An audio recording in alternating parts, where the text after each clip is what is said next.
Pada malam-malam tertentu di desa-desa tua Meksiko, ketika kabut turun dan sungai terlihat seperti bayangan panjang yang bergerak pelan, orang-orang sering mendengar suara yang tak dapat mereka lupakan.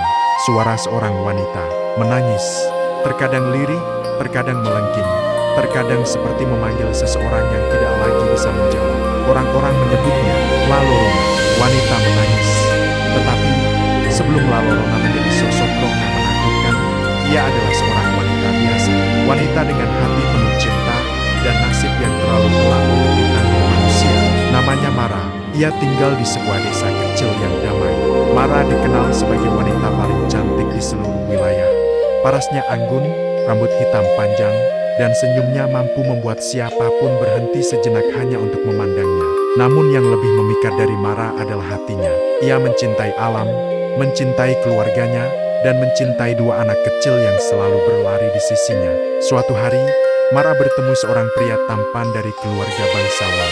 Ia datang ke desa dengan pakaian mahal dan kuda putih yang megah.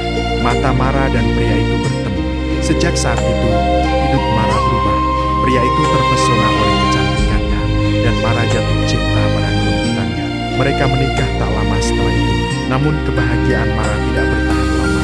Beberapa tahun kemudian, suaminya mulai jarang pulang. Ia sibuk, katanya. Ia harus bepergian jauh.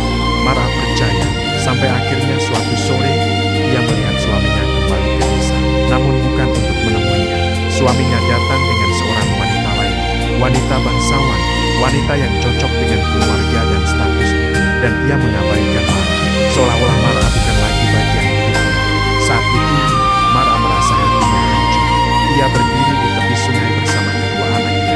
Air sungai mengalir pelan, tetapi hatinya seperti dihantam badai. Kata-kata suaminya terus terngiang di kepala. Kita sudah tidak cocok, Mara. Aku harus melanjutkan hidup dengan seseorang yang selevel denganku. Dalam keputusasaan, Mara menangis. Ia menangis begitu keras sampai anak-anaknya ketakutan. Ia tidak tahu lagi apa yang ia lakukan. Kesedihan menutup logikanya. Ia merasa dunia telah mencuri semua kebahagiaannya, dan sesuatu dalam dirinya pecah. Dalam satu momen yang gelap, Mara menyeret kedua anaknya ke tepi sungai. Kalau ayahmu tidak ingin kita, mungkin dunia pun tidak ingin kita, katanya sambil terisak. Anak-anak itu menangis. Mereka memanggil nama ibunya, tetapi Mara tidak mendengar apapun. Ia hanya mendengar suara detak jantungnya sendiri yang pecah berkeping-keping. Dalam satu tindakan yang tak dapat dia tarik kembali, Mara mendorong kedua anaknya ke sungai. Air dingin menelan tubuh kecil itu. Jeritan mereka hilang dalam derasnya arus. Hanya setelah itu Mara tersadar. Ia menatap sungai dengan mata membara.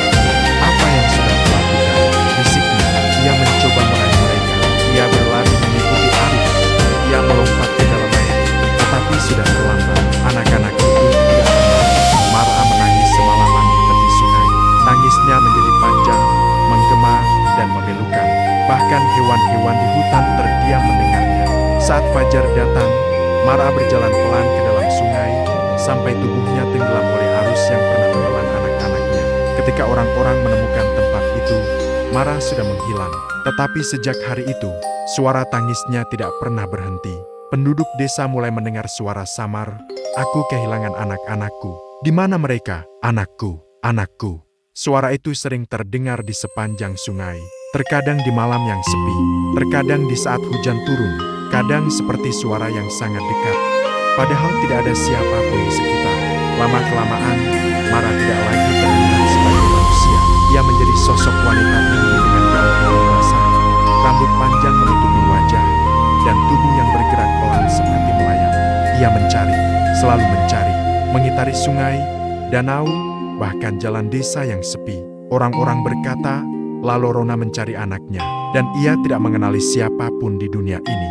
Jika ia melihat anak kecil berjalan sendirian, ia bisa salah mengenalinya. Beberapa bahkan mengatakan mereka pernah melihat bayangan putih berdiri di tepi sungai saat malam, dengan suara lirih memanggil, "Anak aku, La Jensei."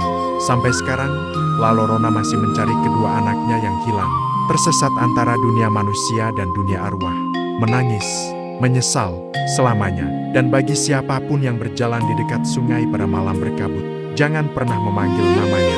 Jangan pernah menoleh saat mendengar tangisan, karena bisa jadi itu bukan suara manusia.